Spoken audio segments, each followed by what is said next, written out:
একদিকে যখন প্রধানমন্ত্রী নরেন্দ্র মোদী ভারতের জেএনজি এবং জে আলফাদের সঙ্গে যোগাযোগ করবার জন্য প্রায় প্রতিনিয়ত ইনস্টাগ্রামে রিল তৈরি করছে এবং তিনি জেএনজি ও জেএন আলফাদেরকে ফ্রেন্ড বলে সম্বোধন করছেন, ঠিক তারই বিপরীতে আজ কেন্দ্রীয় মন্ত্রী কিরণ রিজিজু একটি ইন্টারভিউতে তিনি বলেছেন যে যন্তর মন্তর দিল্লিতে যে ছাত্ররা আন্দোলন করছিলেন সেই আন্দোলনে কোনো ছাত্রদের ওপর পুলিশ লাঠিচার্জ বা প্যালট গান কিছু ব্যবহার করেননি।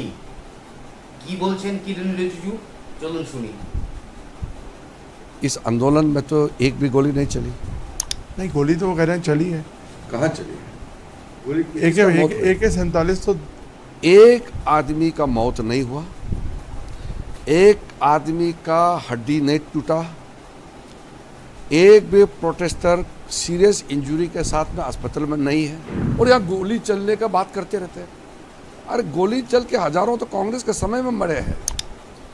যেখানে গোটা দেশবাসী দেখেছে যে দিল্লিতে ছাত্রদের আন্দোলনের সময় সেইখানে পুলিশ কিভাবে ছাত্রদের ওপর লাঠিচার্জ করেছে, কাঁদানি গ্যাসের সেল ফেলেছে, প্যালেট গান চালিয়েছে এবং কিছু কিছু জায়গায় বিহারে ছাত্র আন্দোলন তো দেখা গেছে সেখানে পুলিশ AK-47 শুদ্ধ নিয়ে এসেছে এবং গোটা মিডিয়ার সামনে যখন কংগ্রেসের নেতা রাহুল গান্ধী যে সকল ছাত্ররা আক্রান্ত হয়েছিল সেই সকল ছাত্রদেরকে নিয়ে এসে ইন্টারভিউ করেছে এবং তিনি প্রমাণ করিয়েছেন যে সেই ছাত্রদের প্রোটেস্ট আন্দোলনে পুলিশ কিভাবে নির্বিচারে ছাত্রদের ওপর লাঠিচার্জ করেছিল বা কি নির্বিচার ব্যবহার করেছিল ছাত্রদের উপর। কিন্তু সেইখানে একজন কেন্দ্রীয় মন্ত্রী, যিনি কেন্দ্রের সংসদ বিষয়ক মন্ত্রী, তিনি একটি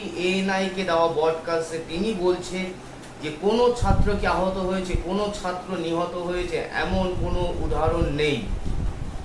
তাহলে এইবার আপনারা বলুন, যেখানে প্রধানমন্ত্রী প্রতিনিয়ত ছাত্রদেরকে ফ্রেন্ডস বলছেন এবং তাদের সাথে যোগাযোগ রাখছেন, তার জন্য তিনি ইনস্টাগ্রামে তার ভিডিও পোস্ট করছেন, সেখানে তারই একজন কেন্দ্রীয় মন্ত্রী ঠিক ইন্টারভিউতে এই কথাগুলো বলছেন। একদিকে সরকারের পক্ষ থেকে জেএনজিদের সাথে যোগাযোগ করবার জন্য রাস্তা স্থাপন করা হচ্ছে, অন্য দিক থেকে সরকার সম্পূর্ণভাবে তাদের ব্যর্থতা বা পুলিশকে যে অর্ডার দিয়েছিলেন সেই কথাটিকে সম্পূর্ণভাবে নস্যাৎ করছে বা স্বীকার করছে না। যেখানে আমরা দেখেছি যে এই মরশুম সেশনে পুরো সংসদ চলাকালীন বিরোধীদের একটি দাবি ছিল যে আমাদের গৃহমন্ত্রী অমিত শাহ যেন পার্লামেন্টে এসে তিনি বলেন বা তার বক্তব্য দাবি করেছিল বিরোধীরা, কিন্তু পুরো সেশন চলে গেছে, সেশনের একদম শেষের দিন লাস্ট কয়েক মিনিটের জন্য পার্লামেন্টে উপস্থিত হয়েছিলেন নরেন্দ্র মোদী এবং অমিত শাহ।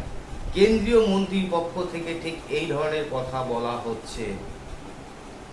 অপরদিকে ঝাড়খণ্ড সরকারের বিরুদ্ধে ছাত্ররা যে আন্দোলনে নেমেছিল 22 দিন ধরে, তারা যে আন্দোলন চালিয়ে যাচ্ছিল, আজ সেই আন্দোলন সমাপ্ত হয়েছে।